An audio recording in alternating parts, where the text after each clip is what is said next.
Welcome back to the SuperCoach Experience Sunday wrap with Jake and I. Jake, the captain of Kiss My Behinds. Massive week for you, mate. Your pod's really working out, and I wouldn't say a massive week for Trip Jacket Mafia, but 1182 and 1 4 out of 6 cashies, so pretty happy. Jake, your week, how'd you go, mate? Yeah, well, I mean, with a 1348 it's sitting at now, I've won my cashies as well. But I mean, at this point, we're not really in the overall race. I guess you're, a top 1,000 guaranteed, and I'm hoping to maybe squeeze in there at the end. But yeah, it's good to get some grand final wins, some head-to-head grand final wins, because it comes all with a bit of glory as well. You won, you joined my work comp, my friend's comp for the first year. You come in and you win it, so. Told you. He said, "Oh, this comp's easy. I'll win this," and yeah, he has won it. I got knocked out in prelim, and Mikey goes and takes it home for the SC Experience boys. I mean, it's good that one of us won. It would hate for some other person to win it other than one of us.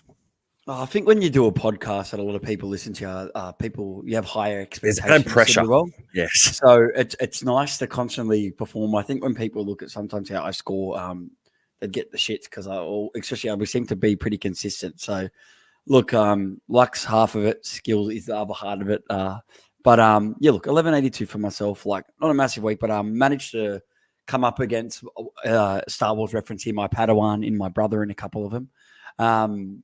And managed to beat him. So I think I was playing for more than money in a couple of them this week. I was playing for integrity because last year he beat me in a couple. So had to get that back over your brother, mate. Couldn't let that happen to you. Yeah. So as I said, 4 out of 6. I'm happy. I really focused the last 3 weeks on head to head over the overall. I've slipped a bit in overall. I'm at 400. I think I'll slip back to. I don't know. I think I'll slip back still. But as I said, I just wanted to take home some money. If I'm not going to finish around the top 10, I want to take home some money. So I've taken home quite a bit. So pretty happy. Look, some interesting games. So many upsets this round. And could you believe it? Penrith back into second.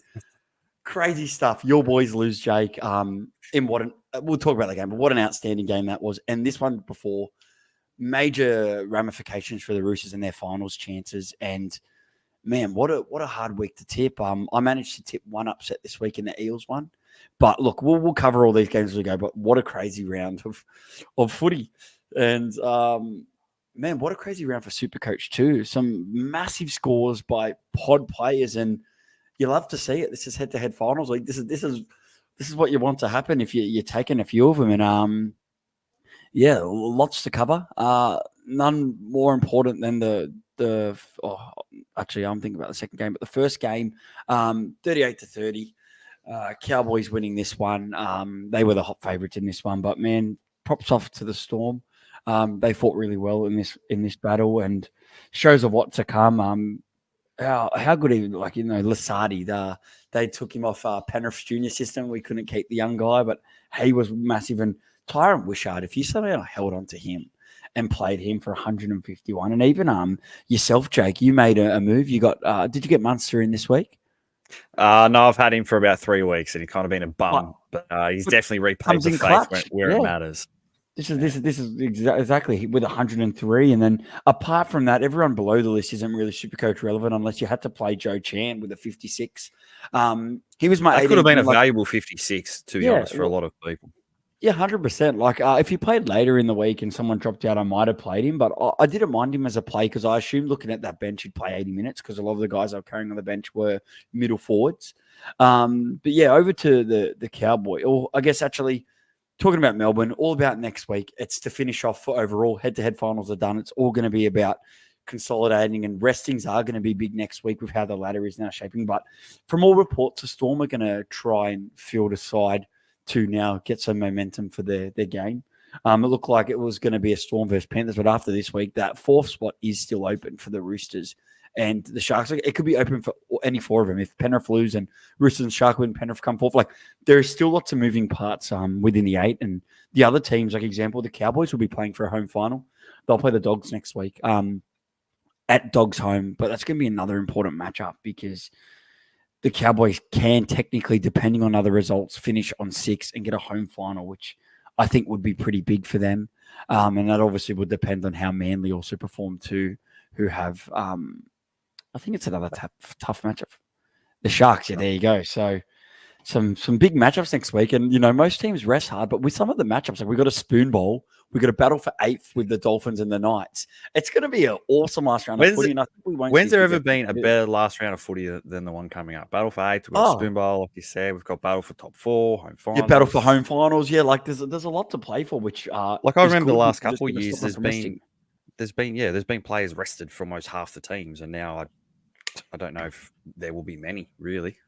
Yeah, I just think the top teams, if they've got the weaker matchups, they're going to rest players that aren't 100%. Like I think Dylan Edwards could get rested this week for Dane Laurie. Or maybe like if they're going to rest and ensure that they can win. But example, like the Panthers coming up against the Titans that are being absolutely awful. We may see restings from that side.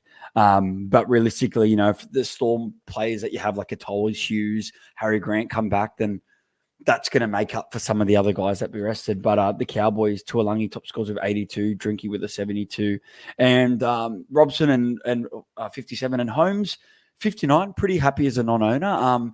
Did score a try without a line break, and I was scared with this matchup and who he was marking up in the centers. I was scared for a ton and even a bit more. So, not too worried about Holmes. And then you look at his matchup next week against the Dogs, Jake, and look, I know Dogs led in some points this week, but I think that's a big wake-up call for them, and they'll be looking out for some redemption. Like, what are you thinking about Holmes?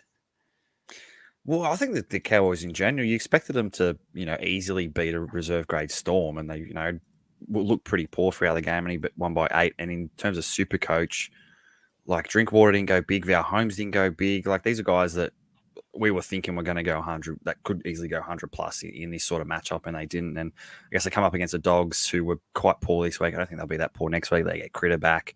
But I mean, I think next week it's kind of going to be picking your kind of best players, maybe some upside players. And I mean, Val Holmes is he's one of the top averaging center wings, so I think you can play him anyway. I wouldn't be too worried about not playing him. Yeah, 100%.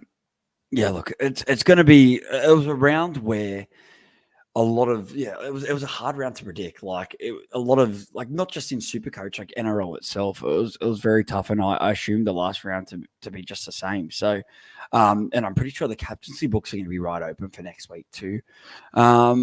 Let's move on to game number 2, which I think obviously, Jake. Before I pass over to you, the big talking point from this one is Tom Trbojevic. We have a lot of teams that would have used, if they had 1 or 2 trades left, I think a lot of people focusing head-to-head would have used them to guarantee a win. And a lot of sides like Savs and others, I'm not sure. I think you might be in the same boat, Jake. Do you have a trade left? I used it this week. So, yeah, same boat with no fullback for next week. And look, Tedesco, we're not saying he's 100% going to play. He could get rested. I'm not saying there is a small chance. So a lot of teams could be without a fullback next week where players like Ponga, they're going to have to play. He has to win. So I think it could be a huge movement week for some, depending on your fullback outlay. But Tom Trbojevic, definitely, they reckon he's definitely going to be out next week. And the week after, he probably comes back needled up like Cleary. But what were your thoughts on that one? Like at least he scored a 65 before he went off. But man, he lasted a lot longer than I gave him credit for. Yeah, he was beaten up and bruised in this one. He was bleeding, piss and blood, and come down to that, I guess, the shoulder kind of injury. But I mean, he was captained by quite a few as well, or VC'd, and then I guess that took out your Ponga or Teddy options at 65. Yes, I mean, it's not an ideal score, but the fact you don't have him next week is going to be huge. And I know Mikey's quite happy about that because he hasn't had Turbo for the last couple of months when he's been an absolute tear. So he's finally been happy that it's come off this week and for next week as well. So I guess from this one, but Ruben Garrick, finally had a big game, 132. Massive. Ola Kawadu, another quiet one. But the quiet one for him in the 50s isn't too bad. You're going to take that because all he needs is that try and bang, you got a 90. Yeah, but I mean, Garrick was the big one out of this. On the other side, Addo Carr, 117. Curran was a return for a lot of people. Might have got 53. Burton went off injured, HIA. Probably won't play next week because I think it was a Cat 1. I think they have some exclusion thing they might apply for, but I mean, it depends on kind of what the Dogs want to do. They're kind of locked into a home final. It depends on who they want to play, I guess. And Carraz, another poorish game, 48. But yeah, I guess centers. The main big, he was forced to the centers. But the main big one out of this was Tommy Turbo, and I guess those with no trades. Yeah, we're going to be banking on at least one fullback playing next week, and hopefully Teddy. But yeah, Tommy, big loss because those with Ponga, that's a big player. Yeah, it's going to be an interesting one. Like, we'll talk about Ponga when it comes to it, but he's playing the Dolphins, and the Knights are back at home, but there's everything to play for. And the Dolphins, they're playing for their first ever like finals berth, so it's going to be a big one. Like, straight up, I looked at that game early, and I was like, Ponga captain for sure next week. But then you kind of look at it, and with how Dolphins played yesterday, like, I don't know if it's a super slam dunk, but realistically, with all the other options and that, he's probably going to be the best guy, depending on Jerome Hughes matchup. And like, the Roosters do have a good matchup if they do field up a side, and they probably will be playing to avoid Melbourne Storm, and a trip up to Melbourne for a Sydney side, like, you were trying to avoid that at all costs. Is there a good matchup out of versus Melbourne, or Penrith, Mikey? I don't really think there is. Yeah, for the Roosters, answer would be no, as they stuck against both of them. But obviously, for their preparation and training, I think they'd much rather stay in Sydney rather than jump on. As a Sharks fan, we historically cannot beat Penrith, so I'd happily go to Melbourne, where I think we beat them. I'm beating Melbourne in Melbourne. We already beat them this year. We can do it again. Not in final season. Look, I'd say corrected. I'd love to play the Sharks and knock them back to reality, like we already have again this season. So. Knock us back to reality. We know. Yeah, with a 40-point victory. Yep. This was actually back to the actual game that we're talking about, because we haven't got to Penrith yet, Mikey. This is the first game Bulldogs let in over 30 points. Work that out. It was their first bad game. Yeah, best defense in the league. And look, this was a good one to tip an upset, but I wasn't completely expecting this. Yeah, which I feel like it's hard to do in a tippy comp, because if you're leading, you only want to tip one. So, I expect them to bounce back next week. They do have a tough matchup, but Cowboys seem to struggle a bit away from home. And I think Crichton's back next week, isn't he? Yeah, he only caught 1 week. They get Crichton back. That backline looks a bit better. They did have some injury. Like, is Matt Burton cat too? Well, he's a part of that 11-day stand down. It's just whether they apply for an exemption, something like that. Yeah, that's huge. So they probably bring someone like Hutcho back in, and man, like that's a big blow, and that's another big blow for SuperCoaches because he's highly owned. So he's in my team. I lost 3 I've seemed to miss a lot of these guys, so which is I guess good, but I guess it's been all right, Mikey. Over to the Panthers. Yeah, I guess before I take too long on the Panthers, let's go over a couple of our listeners' things, how they went for the week. So we got Zanetti over here, won his head-to-head cashy. Congrats, mate. Matthew Sherwood, who has sat Dill Brown. That would have hurt against his matchup. But one of my cashies sat Dylan Brown as well, so I was very happy that they did that. Managed a 12.64 with Dylan Brown on the points, and mate, what a week. But I guess if you lost some cashies this week, if you were in any, you'd be spewing, because that could have been a huge round depending on who you played over Dylan Brown. Swift AU with a 14.42. Yes, mate, that is great. That is a big he knew it was good. He 100% knew it was good. If I'm over here crowing about an 11.80, but that's only because I won comps. I know it's not a good overall score. Look, I haven't even thought about it this week, but non-SuperCoach advice. Yeah, look, I'll come up with something, Timmy. I want to keep it NRL related, since our fans are NRL listeners for this one.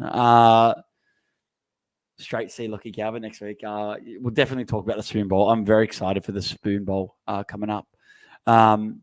And yeah, Matthew Sherwood brings up a big thing. This could be a great matchup. Dill Brown versus Lachlan Galvin coming up next week. And to be honest, I can see both of them scoring really well. I see this being a very high-scoring game. Both sides' defenses are pretty crap.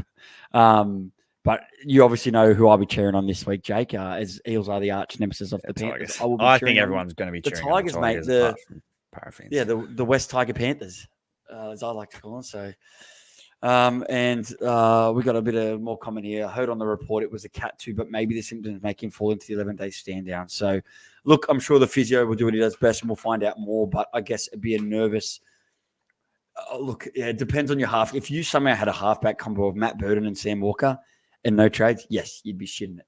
But hopefully, for most cases, I think there'd be an option where you could slide one of them down. The Panthers to Bunnies, 34-12. Look, I'm not going to crow about the Panthers' performance here because I thought they played pretty shit. I just thought the Bunnies were awful. With how the Bunnies played, I think we should have put 50 on them. And I was actually very pissed off. They don't freaking give the ball to To'o. I'm sick of it. I literally bring this guy in. What a shit move that was. It's one of the only times I brought in To'o and he goes, crap. Look, 45. He got that try that got taken off him. Look, of course, I'm not going to tell you I believe it should have been a try. But not only do I believe it was a try, bro, he had like 5 tackle busts in that play. That was a 40-point try. I would have won another cashier with that try, mind you. Look, I can't get all the luck going away, but it's just frustrating because just watching him and Tago sucks. Tago should be dropped, and I want him to be dropped. And I'm over it. And I was really hoping Alamotti was going to be out soon because Alamotti, man, what a play! And if I had a trade up my sleeve, I think he's the ultimate pod for this next round. Great matchup. Titans are leaking so much on the edges. Alamotti, man, and. Yeah. I spoke about it on Pansy's podcast last week, and I said Isaiah Yo would be one of my top to pick pod second roles. And I know we mentioned it last week too. And 122, he's been playing so good. If you had trades left, would you bring him in? Savs has mentioned on his podcast. I know we mentioned it too. Look, I don't think Panthers are going to rest heaps, but if they rest, they'll probably name him, but early rest during the game, depending on how we're going, because Penrith are still playing for a home final. So it's not like they're going to have to name a 24-man squad, obviously. And I don't think they're going to be able to rest too many guys. And it's not like we've been playing grain footy. I think we're not in a position where we need to rest. I think we need to work on our combos, and we've got to come into that quarterfinal like others and win that first week. So, your thoughts on Yo, Jake? Like, I think Panthers are a good target, obviously, for next week if you have trades left. But Yo, would it be hard? What do you reckon? Yeah, the fact that you could have this game won by the 50-minute mark, he's one player that you will spell because he's so crucial for you. Say an Alamotti, for example, he's probably going to play out the whole game. The key players for Penrith are most likely to get a spell in a game that they probably will be well up in. So, Yoey. This week was probably, in hindsight, was the week to get him, scoring 122. But next week, I don't think so. I'd go for someone who's more likely to play out the game, who's got much more to play for, I guess. Another important thing to add with Penrith is next week, I've been mentioning it a lot. It's called Penrith Park. The sponsors have agreed to drop it for the last game. They're treating it as the last game. Like, there's a chance Panthers can play that quarterfinal, but they'll be sending it out as its last regular home game, and they'll be wearing a special heritage jersey, the brown one, like the Chocolate Soldiers one, and they'll have a lot to play for here. I reckon it'll be one of their biggest crowds this year. Like, it's one where people have struggled to get tickets for quite a bit. So, all the writing's there for a big one for Penrith. I know I want to have something on these guys. Even Luai could be an awesome pod captain for next week. I don't believe they'll rest him. Jack Cole copped a really big injury in the New South Wales Cup the week before, and Ivan doesn't expect him to play another game this season. So realistically, especially if they say rest Edwards, I think Laurie will come back in the fullback. They don't have heaps of half options unless they decide to put Trent Talau in the halves, but I think they'll carry Trent Talau, and if they're smacking him, they'll give Jerome Luai a rest. I think he'll play. So and same said for To'o. They do have a lot of outside back replacements. I think for Casey McLean owners, Casey McLean will come back into the side. I think they'll come back into the side this week for one of someone in the back line potentially if they want to rest. I'm scared they'll rest To'o because he looked not 100%, but apart from that, Luai 83 rewarded owners. That could have been a lot bigger. Taruva gets a double on his side. He's getting all the ball. Garner scores in his 100th match. And apart from that, I guess if you went on Edwards as a bit of a pod, he didn't do too well. And Tago shut the bed with 18. So interested to see with their lineup too, but they have a bit to play for. And the Bunnies, Cook, solid score with 65. Munro with the 72. Shout out to him. I think his mum passed away, I'm pretty sure. That's what I heard. Yeah. And that's why they made a big deal. When he scored that double, and he played good. And good play. And then I guess Cody Walker. I wasn't expecting much from Cody, but Look, to be honest with you, Colin Matangi, a poor score. A lot were saying, he's going to be back in the middle. And 10 in the bin.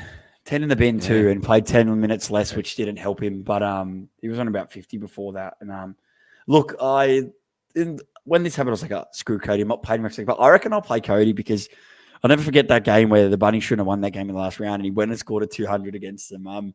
Look, the Roosters are going to be missing a few guys next week. I think I'll play him, even though this Bunny side looks pretty crap.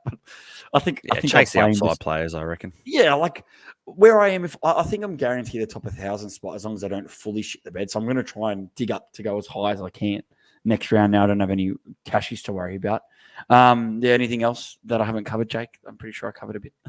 No, I think, got everyone from that game. Am I moving on to the high-scoring, almost AFL game? Wow, what the high-scoring losing? Is that the high score from a losing team ever? I think it was something like that. I don't know. In the NRL era, I think it is at least like, don't quote me on it, but I'm pretty sure it's 44-40. They scored like 6 tries in 10 minutes or something, the Dragons. Yep. They were coming back, and I was like, nah, surely not. Surely they can't get another. They'll get another try. I was like, I actually was hoping, come on, score one more try. But yeah, 44-40, the Eels over the Dragons. This puts an end to the Dragons' finals hopes. Dylan Brown was the big one here after pretty much a whole season of mediocrity. He comes out and goes absolutely nuts, 162. I think that's his highest score he's ever scored. I think so. Like he hasn't really been the one to kind of go like nuclear sort of scores like this. He's always, your 1 to 110 sort of score. But and it's his first ton this whole year too. Yeah, like that's what I said. Like a year of mediocrity, and he finally rewards people when it really matters. A lot of people probably wouldn't have played him. You come up against someone that didn't. Someone in the chat said they didn't. Not someone who I versed didn't. I mean, you can't blame him because they've been so bad this year, and he's been kind of a component of that. Sevo 135. Great pot. Sean Lane 100. There was tons galore in this. I guess if the score's 44-40, there's going to be a lot of SuperCoach points in it. Guffo 85. Brandon Hands, I had to play Brandon Hands this week, so it was good to get 42 points out of him. And I guess on the other side, Zach Lomax 125, proven that he's one of the top centre wings this season. Was on like 15 at halftime. Oh, 11, I think it was. I remember looking, I was like, this is ridiculous. I'm going to lose because he was a unique to my opponent who was playing Dylan Brown. So I was like, this is me done. And then he comes in, scores 110 points in the second half. 1 try, 24 points in goals. He got 16 points in tackle bust, which is absolutely massive.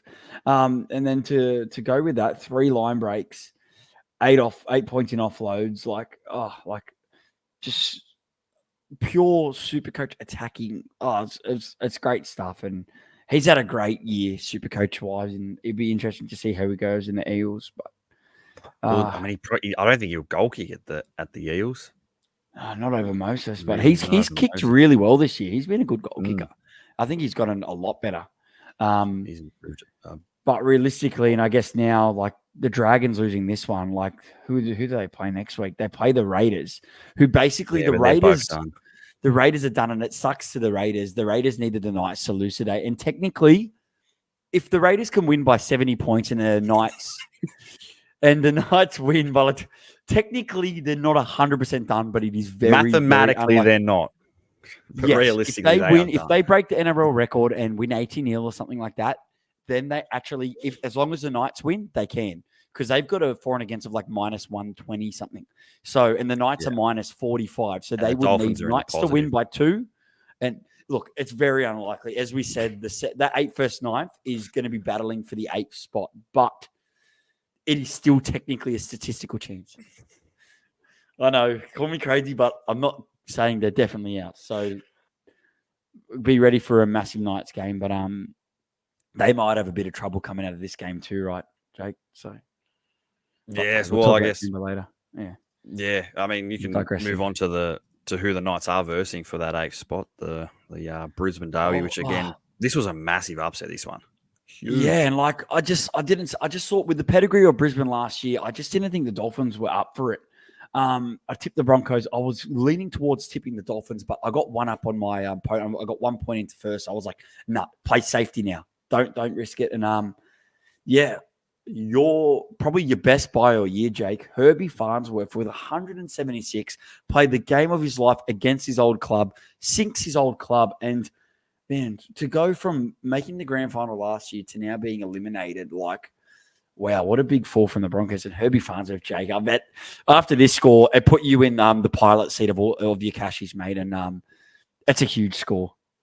Yeah, I was loving it. I was saying to everyone, I love Herbie Farnworth. I mean, he's been good for me ever since I brought him in. Like his lowest score has been like 50 to 60 against the best teams because he's offloading machine, tackle busting, offloading. But yeah, he's been my best buy, and he's the reason I've won two grand finals. So he's in the Keith Mobby Hines Hall of Fame, that's for sure. 100%. And just before I add on, Reece brings up a good point. If it's a draw, they can get through. It doesn't matter on the for and against. So that is a great point. Statistically, that can happen. But yeah, that'd be crazy if that happened. That'd be absolutely crazy. Yeah, 100%. Avarillo had a massive game, 120. The Hammer with 101. Fuller Hammer played in the centers. Yeah. I'm pretty sure. Yeah, Fuller played at fullback, and that combo worked nicely. And as much as I think Ponga has a great matchup against the Dolphins, like, I don't know. Like, this game's going to be hard to pick. This Dolphins was nice. Like, I think Dolphins could come out and blow out the Knights too. Like, Knights like, so it's a hard game to pick. Like, one's going to be, they're not going to be, rolling over. That's for sure. Yeah, for you tipsters out there too, I think it's going to be one of the hardest rounds all year to tip. And a lot of tipping comps would come down to this round too. So it's going to be an interesting one. But over to the Broncos, Paddy Carrigan scores. Payne Haas come in. If you somehow held on to Payne Haas, he scored really well with an 81. Jensen with another solid 62. Apart from that, the rest of those Broncos really shit the bed. They weren't that good. And crossing over to do another massive upset that opened the door of opportunities. And look, I know as much as it hurts for you guys, Jake, as a former Sharks player, who's not going to be – I don't think there's many people out there that hate Shaun Johnson. You can't be mad at him sending out that way at a stadium that he did used to call home for a bit. I even think there'll be a few Sharks fans out there that would have been out there going, look, we lost spewing, but Shaun Johnson. Like, come on. Like, yeah. How can you hate Shaun Johnson? Yeah, I know. I mean, it was a tough one to swallow. I would prefer he didn't, defeat us on the siren. But, I mean, it's a good way for him to go out. He's had a, wonderful career, and I guess no one really hates him. You just love watching him play throughout his whole career. And finished with a if ton. the Sharks were to lose a game, as much as it did hurt. If the Sharks were to lose a game like this, I'm glad it was to Shaun Johnson and the Sharks, because although he wasn't fantastic for us when he was there, he was pretty good for us. And yeah, I mean, it was a crazy game. I thought we'd had it won. It was 22-6 at halftime. I thought we'll run away with this, and then the Warriors, different second half, turned up for him. Shaun Johnson top score, got a ton. What a way to finish for him in Supercoach, getting the ton. Dallin getting some try, 99. Fanua Blake 77, and compare that to Mitchy Barnett's 30. What a drop! Big differences in there. Barnett, I did think he was going to come back on the field, and he, threw him out on the edge for the last 15 or so minutes. But he's been poor the last month or so, Barnett, and it's been Fanua Blake that's been the guy. Yeah, and important to note that the Warriors are, they're done. Like, that's them done. The buy's off, and hopefully, if you're out of trades, you planned for this, and obviously you made sure you got a third coverage, knowing that this last round you're not going to have a Warrior. So there could be next week, there could be a few Sam Hugheses for a lot of teams, I think. Yeah, that'll also be the case too. Which it's better than not having someone. So, then big for the Warriors. Yeah, and over the Sharkies, this was Nico Hines' return game. Had a try disallowed. I think it was Royce Hunt just stood in the line. Got a 47, but I mean, I expect the Sharks to play. The fact they've lost this game, there's still a chance of a home final. But regardless, the fact that we lost this game, didn't play very well. Nico Hines, hasn't played for 8-10 weeks. They're needing that sort of combination. And I guess other players, relevant players, Nicara, low game for a 51. But, I mean, these are guys that you're probably going to have next week anyway. I did bring in Nico Hines, using my last trade on him. Obviously, didn't pan out, but maybe next week it's a bit more rewarding for me. And I guess maybe Ronaldo might be back for those that, you know, were depleted with players in centre wing, and he might be one that some people might need. Yeah, it was unfortunate for guys that would have jumped on Nico Hines. You would have been expecting a lot more, and he did score a try that they did take off him. So that would have put it a little bit better. Yet again, these halves are just doing yo-yos with us, and it's hard to get a gauge of who's better. And I think it's going to be huge for guys that hanged on to, Jerome Hughes if he's back next week, because I think with where the Storm are, a lot of people assumed they would rest 2 weeks, as they didn't want them going up to North Queensland. They still are having to travel from Melbourne to Brisbane next week. So it's still a bit of a travel. They're playing the Broncos, aren't they? Yeah. Yeah. So that's a juicy matchup for Melbourne, and the Broncos now have nothing to play for. So it's going to be an interesting one, SuperCoach wise. And I guess we didn't really touch on Paps, who might probably not play next week. And I think there's a bad cork, they were saying. Bad cork, but I think with the fact that he didn't play this week, I'm expecting them to rest. They'll rest Paps with that, and maybe Munster. I know if they want to work on cohesion, they probably won't, but it also makes sense to get the guys to come back in from last week and rest the ones that played this week. I think it's a chance. Before we cross over to the last game, we'll chuck in my NRL, my non-SuperCoach advice for the week. I've just come up with it.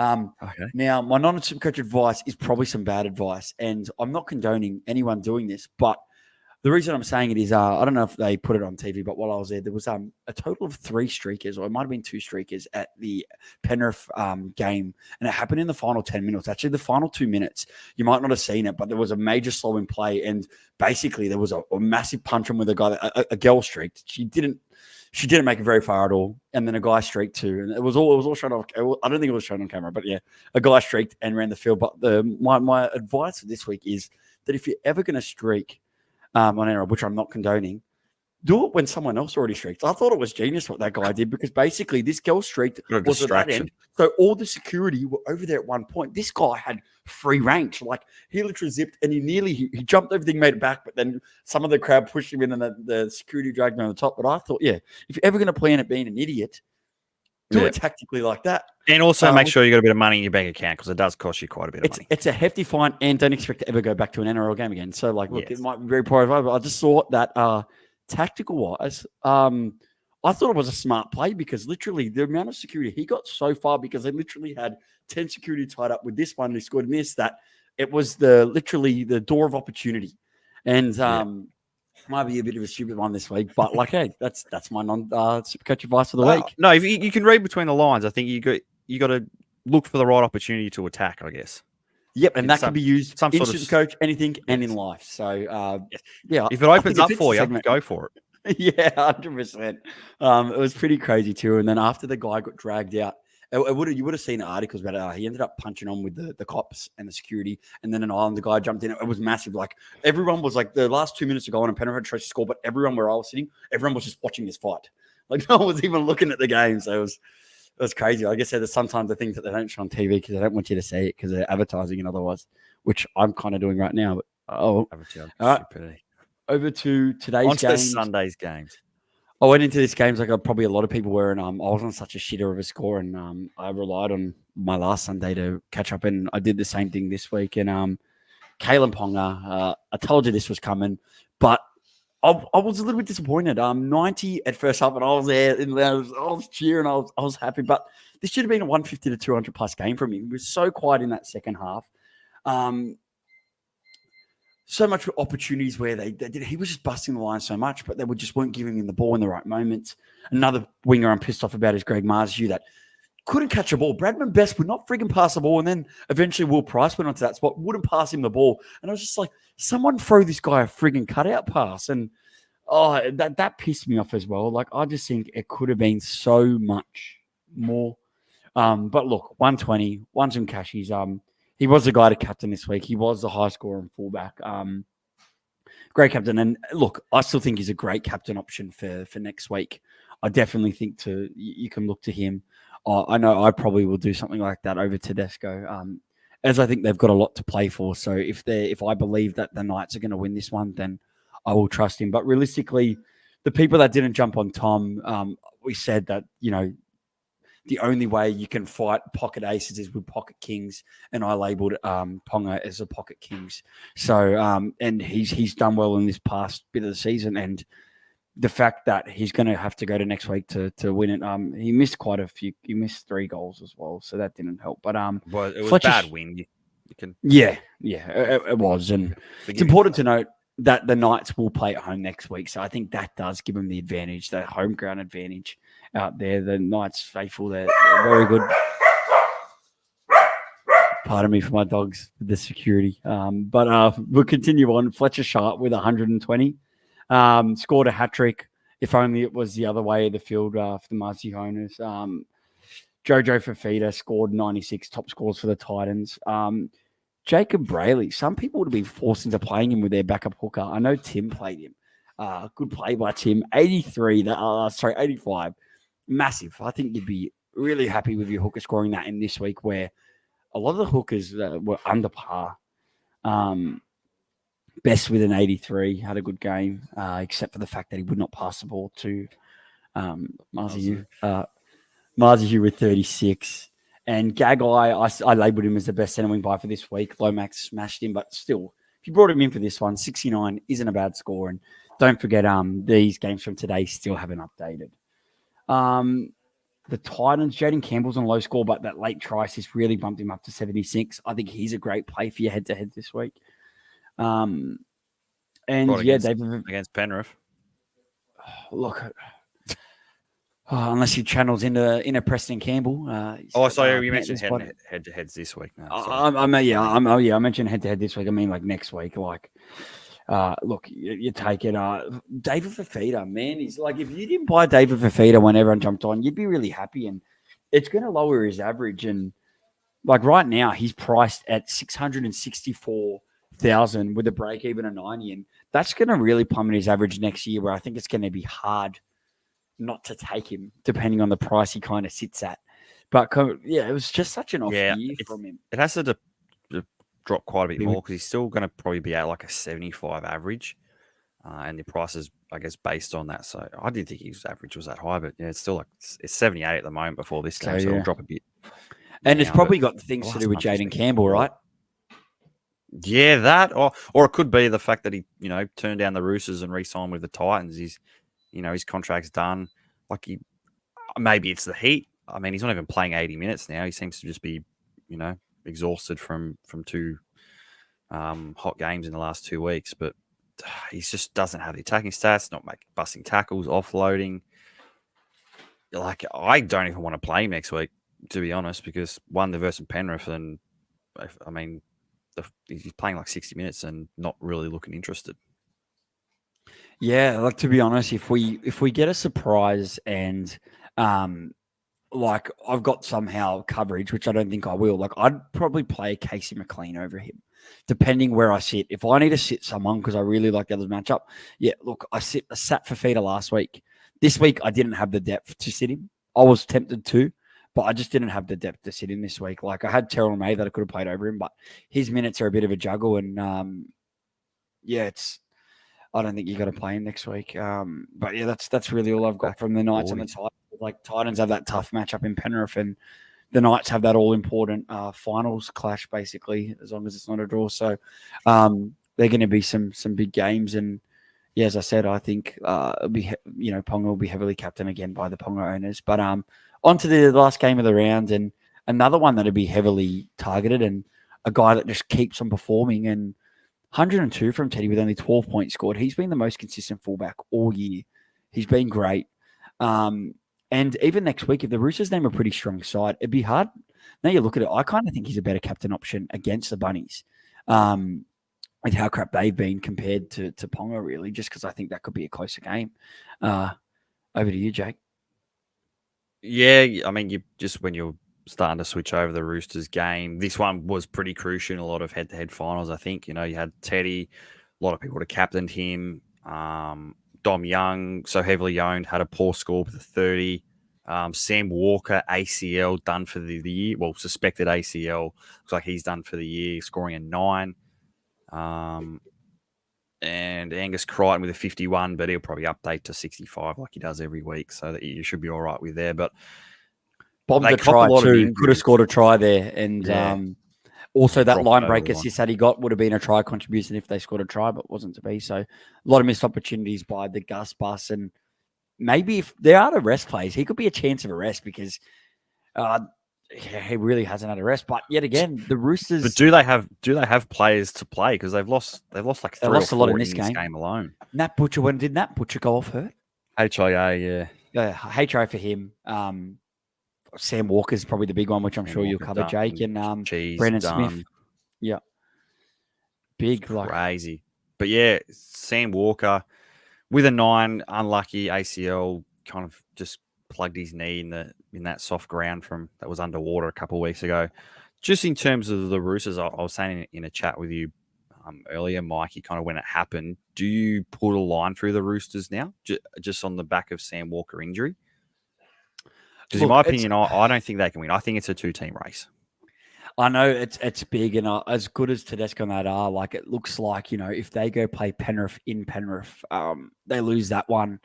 Then even if they versus Melbourne, they lose that one as well. Yeah, so if wherever they're going to finish, they're going to play a hard side where I think then they'll go out and then they could be up against a dog side or anyone, Cowboys mainly. Like I think those teams could be dangerous and could knock someone out to get into a prelim. So I do expect a team from 5 to 8 to be in a prelim.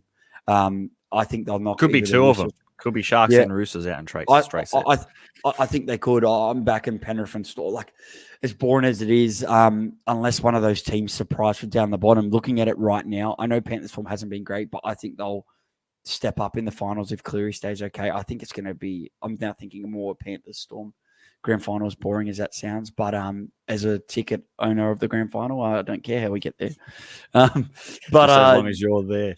Look, I'm not going to put a line for them, but it has really hurt their chances. It's like Cleary with Penrith, but like realistically, say Cleary comes and plays, touch wood, he gets hurt in that game, and it's, both teams playing without their better halfbacks, then it's an open game. But yeah, like, look, I know how it feels, Roosters fans. Last week, I was dreaded with Penrith, but I guess the difference with this is he had a chance where he's been confirmed ACL, right? No, I mean the scans sort of they're very but yeah, it's suspected, and they're pretty accurate with these kind of tests. Like I don't see him coming back this year. It looked pretty bad. And the Cheese as well. He's could be maybe an MCL injury, but he could be done for the year as well. That was a bad one for Melly White. Getting binned twice. What did he do? He set up a try, scored a try, got binned twice. He was kind of in everything, Elliot. But I guess still, while we're on the Roosters, Tupou, he's kind of been the one Rooster to get on in the last couple of weeks. He scored a massive score last week. Probably update to a ton this week. He's on 97 at the moment. Joey Manu moved to 6, got a 72. But I mean, it's not really the upside plays that we kind of wanted getting in Joey Manu when he was a buy. Just after their buy, so it was around 23 or 24. Hasn't kind of hit those high scores.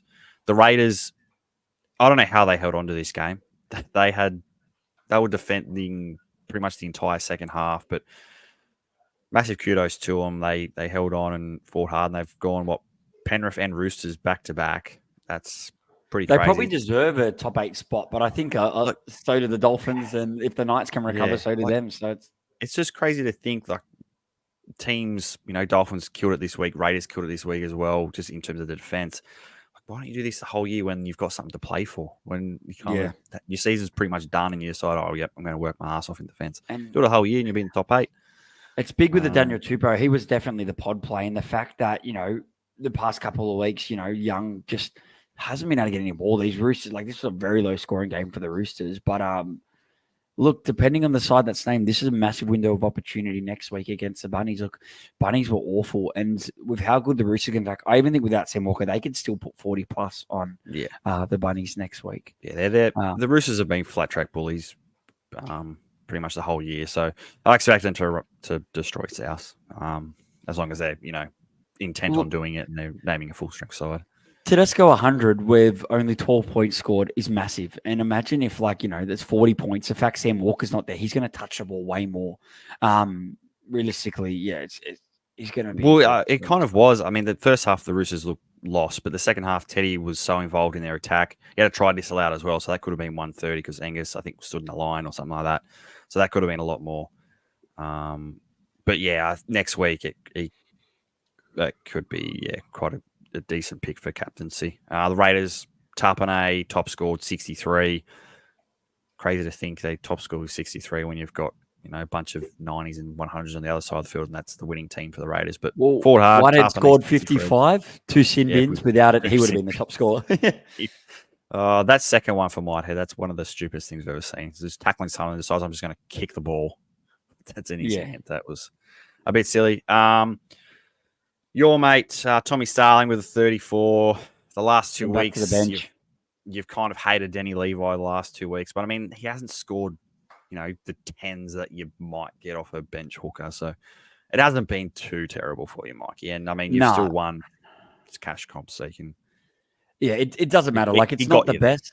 Yeah, it got me there. The move was still good. Would I love the trade to do something? But look, hey, it's going to do what it normally does, and it's going to lower his average back down to provide a window of opportunity next year for him. And look, who knows what's going to happen next week? But look, with the Raiders winning, I knew this was going to happen again. They beat Penrith last week, so I thought that Ricky will stick with what works until something goes wrong. So look, it is what it is. I think it's going to be a tough round for all, like I've said. So yeah, I don't think it matters too much. No, but I guess what it turns to now is the overall race, and it looks like it might be quite juicy. I think we might potentially have a new leader because I think the guy Bryce's boys, he scored maybe like 1170, and I think someone might have scored like a 1400 that was inside the top 10. So that overall race is coming down to the wire. And I'm fortunate for a guy I've spent a lot of time with this year, co-hosting for his podcast. Shout out to Barnesy. He's had his worst round of the season. I know he'd be really feeling it. But he's had a cracker of a year, and you can't get it all right. 989 from him. So he's going to be battling for that top 10, that's for sure. With how the rest of them going. So, look, if you're in the hunt for that overall glory, good luck to you. And I guess next week, the main hunt will be for everyone to finish as high as they can. I think people within the top 1,000 will want a top 500 or top 100 finish, and the guys out on the outer will be fighting to get in. And I know, Jake, you'll be very close and a good opportunity. I know my goal early on was just to finish in the top 500. So, I don't know. With 1180, I think I will maybe lose 100 spots and I'll be right at that 500. It might not even be that. I think that's, it's probably just below par, but I don't think you're going to lose a lot of spots. With my 1380 last week, I lost 50 spots. So I'm thinking with 1180, I scored 1420 last week and lost spots from where I am, like 1600 or something.